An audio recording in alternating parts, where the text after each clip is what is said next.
Folks, here we are, it's 2025, and we have US intelligence agencies claiming that Iran has weapons of mass destruction. Ow. Ow.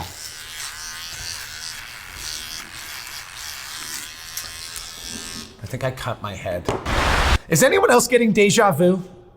I feel like I've seen this one before. I take the threat very seriously.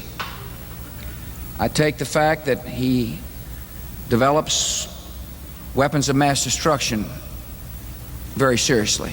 There are known knowns. There are things we know that we know. There are known unknowns. That is to say, there are things that we now know we don't know. They just changed the Q for an N, I guess. Whatever. Like it matters anymore. I mean, I do remember Trump saying he was going to stop all the wars. Do you remember that one? Trump supporters, you remember when he said that? And you guys were like, Trump will stop the war in Ukraine. He'll stop the war in Gaza. That was a cool idea. Just like Zuckerberg was going to stop censorship on Instagram, right? Honestly, shame on me for believing anything these fucking goddamn reptiles say. Fool me once. Shame on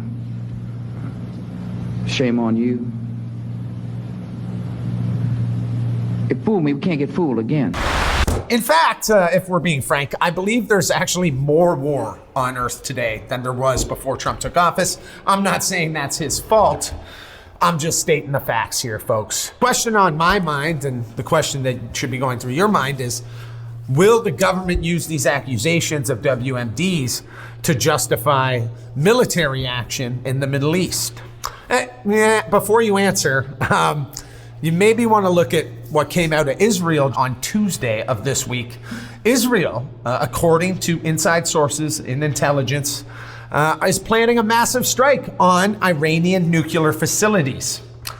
I mean, that's concerning on many levels. Obviously, if there's nuclear fallout, you know, that's not a great situation. Unless you want to just get right into the video game world and live in a bunker and shoot zombies in the head. That actually, okay, you know what? That actually sounds kind of dope. Maybe it's time. Maybe it's time for that. Just a sec.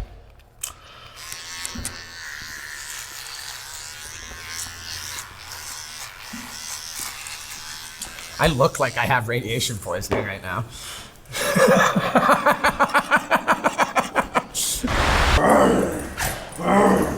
I'll get you.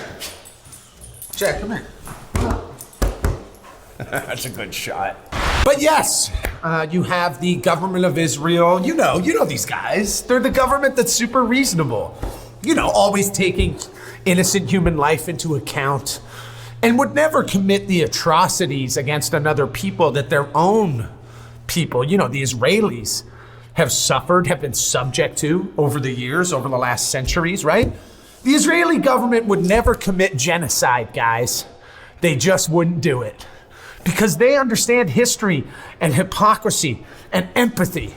And as victims, I would hope that the Israelis understand what it means to suffer, right? They don't, wait, no, I guess they forgot about that stuff. I don't know exactly. Well, they haven't forgot about it because they're quick to remind us about it. Tommy, how do I talk my way out of this one? Anyways, this is like the fourth time in the last year that Israel has talked about bombing Iran's nuclear facilities. Something tells me they're just going to do it anyways. Even, you know, Trump was able to talk them off the ledge just a month ago.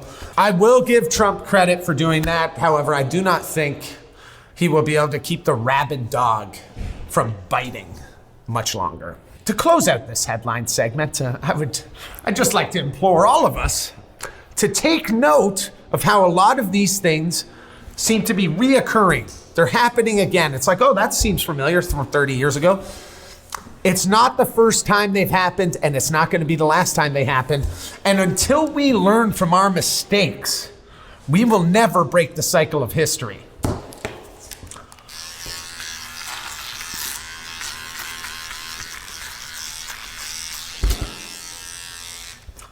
Who am I fucking kidding? We're cooked. Like, we're definitely going to war. Whatever. I'll see you in the trenches, boys. Where are we deploying? Now look. Before y'all get in the comment section all upset, I would never imply that America and the Trump administration are just little puppets for the Israeli government and Mossad and the CIA to move around as they please.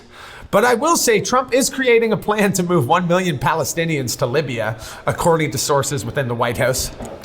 I mean, yeah, that seems fair. I mean, it's all those pesky children that keep getting in the way of all them Israeli bombs. Like if they just weren't there anymore, there'd be no issue. Come on now. And they could also build the Ben Gurion Canal. Do you guys know about the Ben Gurion Canal? I don't even feel comfortable talking about it anymore, frankly. Yeah, I love you, YouTube, by the way, and I love censorship as well. Meanwhile, you have Europe and Canada reacting to Israel very strong-handedly, with both entities announcing sanctions upon the Israeli government in a plea to get them to stop their relentless bombing of the citizens of Gaza. Here's the thing, I just don't fucking buy it anymore, folks. I just don't buy it. I feel like this is just a ploy. They want to have their cake and eat it too. They want to appear like we're upset with Israel, right? They want us to appear like we want Israel to stop what they're doing. But in the end, this war machine, I just don't think it can stop. It can't be stopped. When the wheels get on turning on this baby, let's go. It's been cranked up so high, I don't believe there's any stopping it. I would say this is a prediction. Get ready for some sort of massive casualty event involving Iran, and you will see, likely from that, a catalyst for further war in the Middle East. Israel will be attacking Iran in the coming months. We've seen it before. Again, history is repeating itself. Like from when the Bush administration switched from Afghanistan to Iraq. One night, one day it was Afghanistan was the enemy. The next day it was Iraq's the enemy.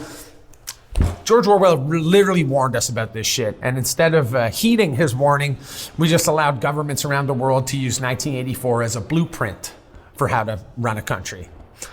Good job, guys. Anyways. I guess that's a good time to cut to our sponsors of the week. Hey, Tommy?